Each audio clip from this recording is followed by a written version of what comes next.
Hey everybody, welcome back for another video. Today we're going to be talking about Breakaway Civilization, and it's a bit of a play on words because our focus is going to be on Scotland and its unusual appearance on some of these older maps and what may have happened to it. Should be interesting, so let's get into it. Now, I came across some of this information in a really interesting article, and I'll leave a link in the description, but it talked about Scotland and how it appeared on some of these older maps. And in particular, there's this map that appeared in 1467, Ptolemy Cosmographia, and it features Great Britain and Ireland. And when you notice Scotland, its appearance seems quite different to our present day understanding of it. So this could be an error. And again, this map is actually much older. It's an older map from the Roman period, but it appeared in 1467.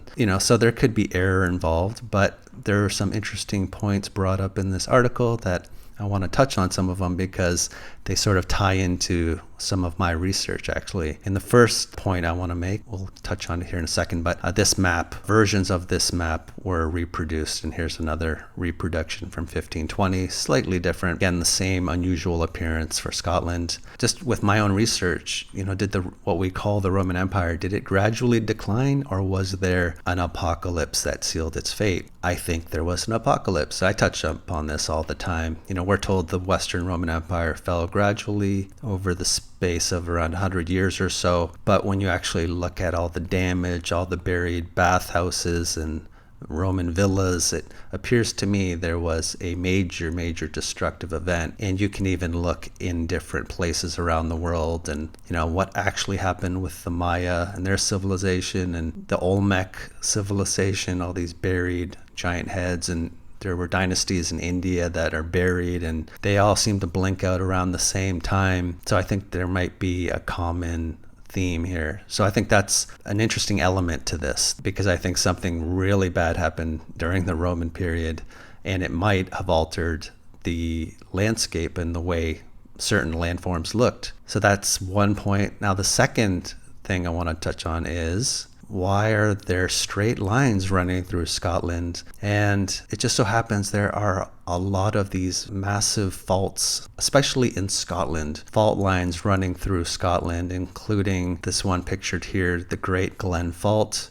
And you have all these other fault lines. And again, this is not a secret, it's not unknown, but usually the time frames we're given for all these fault lines are, millions of years. But I think we might be looking at thousands of years. And so maybe this actually is attributable to a more recent apocalypse, maybe. So I thought that was interesting.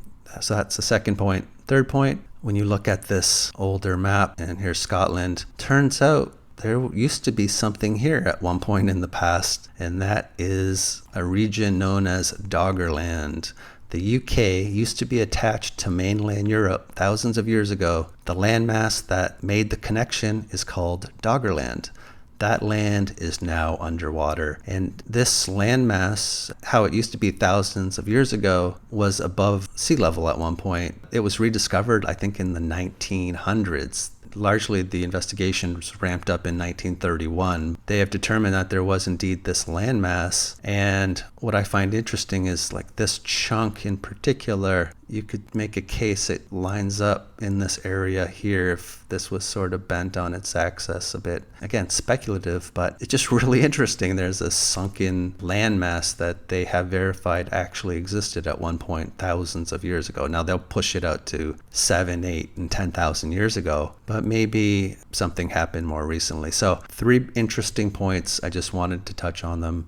And I think it's an interesting concept, so I thought I wanted to bring it to you guys. But now I want to touch on our second subject relating to Romans and oversized artifacts and structures, and this segment is called Supersize Me.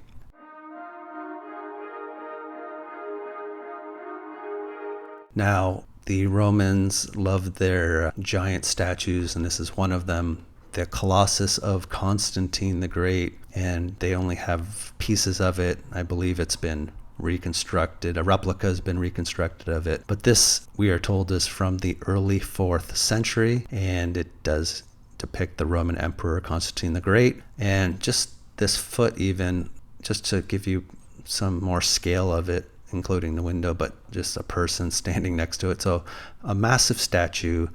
And I don't think Constantine the Great was this big, but could he have been a bit larger than, we typically think? Maybe. It's possible, because not too long after his rule, at least according to the official history, I think 40 or so years after Constantine the Great ruled, there was another emperor, Theodosius, and in Constantinople, which is now Istanbul, Turkey, there were these walls, the Theodosian walls, and you can just see the scaling down of these different arches, and then finally you get these small entrances for us here. So it's just an interesting tidbit, just considering the giant colossus of Constantine, and not too long after him, with the rule of Theodosius, you got these massive walls, and an interesting thing to consider anyway. I went looking for coins during the period of the Roman Republic, and I came across some of these massive bronze coins,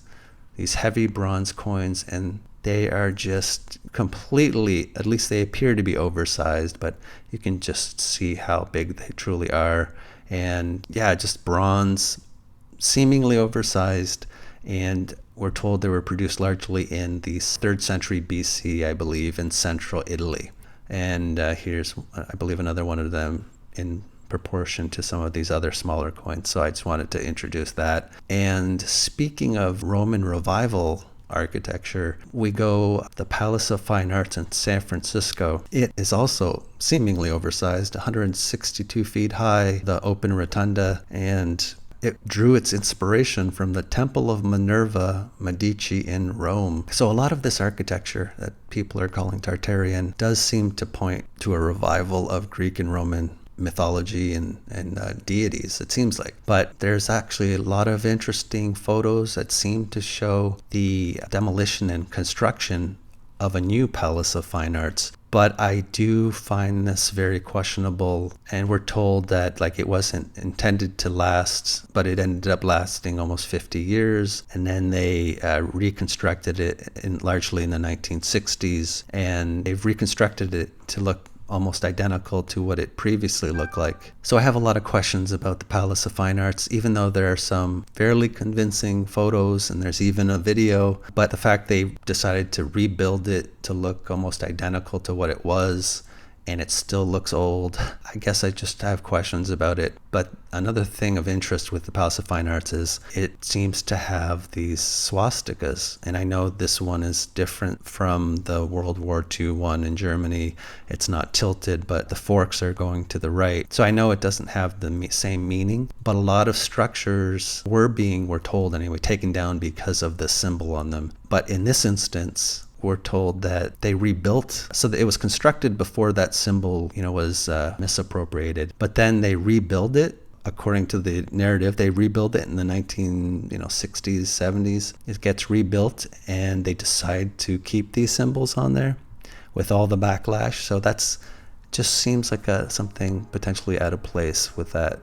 And again, one of the many reasons why I question the San Francisco Palace of Fine Arts. So I just wanted to end with that. So I think that's about all I got for you, just a short one. But I do want to give a big shout out to my channel members. Thank you for all your help and support. Greatly appreciated. And thank you to my patrons. I really appreciate everything that you do. Thank you very much. So with that being said, until next time, take care. Bye.